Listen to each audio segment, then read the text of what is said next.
और फैसले के बावजूद बार बार सवाल उठाना कौन करता है? कांग्रेस पार्टी करती है। सीवीसी पर हमला किसने किया था? विपक्ष के लोगों ने किया था।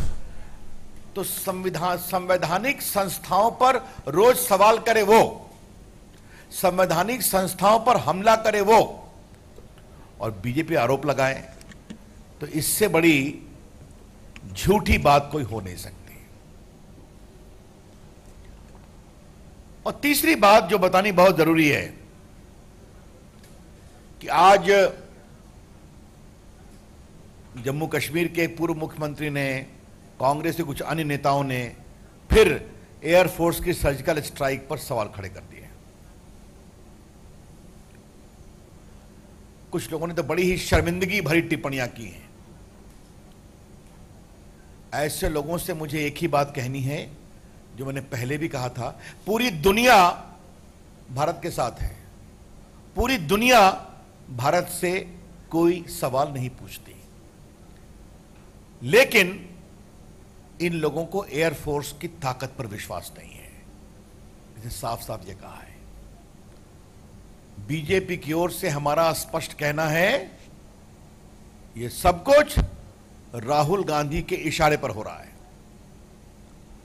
और यह बात मैं आपसे इसलिए कह रहा हूं, याद करिए 2 दिन पहले राहुल गांधी की प्रेस में आप लोगों ने एक सवाल पूछा था, दिग्विजय सिंह के कमेंट पर, कपिल सिब्बल चिदंबरम के कमेंट पर राहुल गांधी ने कोई जवाब नहीं दिया था। तो राहुल गांधी की अगुवाई में, राहुल गांधी के प्रोत्साहन में सेना के ऊपर अनावश्यक हमले किए जा रहे हैं। अच्छा है वो पाकिस्तान में खूब दिखेंगे, लेकिन भारत राष्ट्र ऐसे महान देश का एक आईन भी तो होता है ना, उसकी एक क्षमता, प्रतिभा, उसका एक आदर होता है ना। क्या ये सेना को कब तक आप इस तरह का पॉलिटिक्स का केंद्र बनाएंगे अपनी छोटी सियासत के लिए? चुनाव आएंगे जाएंगे, पार्टियां जीतेंगी हारेंगी, लेकिन देश रहेगा और देश की सेना रहेगी। और मैं हमेशा कहता हूं, देश के लिए जीते तो हम सब हैं, देश के लिए मरते हैं, शहीद होते हैं हमारे सेना और पैरामिलिट्री के लोग। अब क्या उनकी शहादत पर भी सवाल उठाए जा रहे हैं? तो हम इसका जबरदस्त प्रतिकार करते हैं, इसकी भर्त्सना करते हैं। और राहुल गांधी जी, अगर आप में कुछ शर्म बची है देश के लिए, तो अपने इन नेताओं पर आप कृपया करके नियंत्रण करें। That's all. I see a lot of sponsored comment happening today, notably from Mamta ji and some others, that in the whole election program, Ramzan is going to be affected. I would like to gently remind those leaders, don't be so desperate. Even Holi is coming in the election campaign.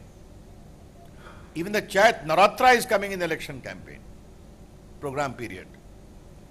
And for them, just to know that last year the Karana by-election took place during the Ramadan period itself. So also I am told the Nurpur by-election.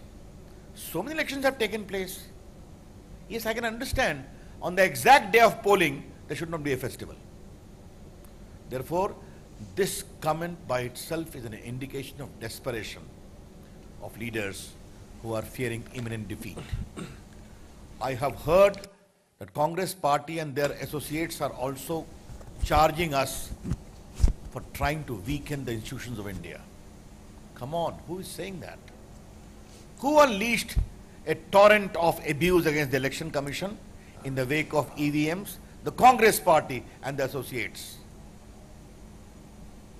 Who has refused to accept the verdict of the Supreme Court in the wake of Rafale? The Congress party and their associates, raising the same question again and again, which has been rejected by the Supreme Court. Who unleashed abuse on the CVC? The Congress party and their associates. The Congress, please look inwards as to how you all have been abusing recognized institutions of India. Those who do their bidding are okay. Those who don't are subject to abuse. That is what the Congress party is about. Lastly, this morning I have heard that Mr. Farooq Abdullah and some other leaders have again raised doubts about the surgical strike by the Air Force. No country in the world is asking evidence. They are believing India's story. The Air Force chief has said categorically it has happened.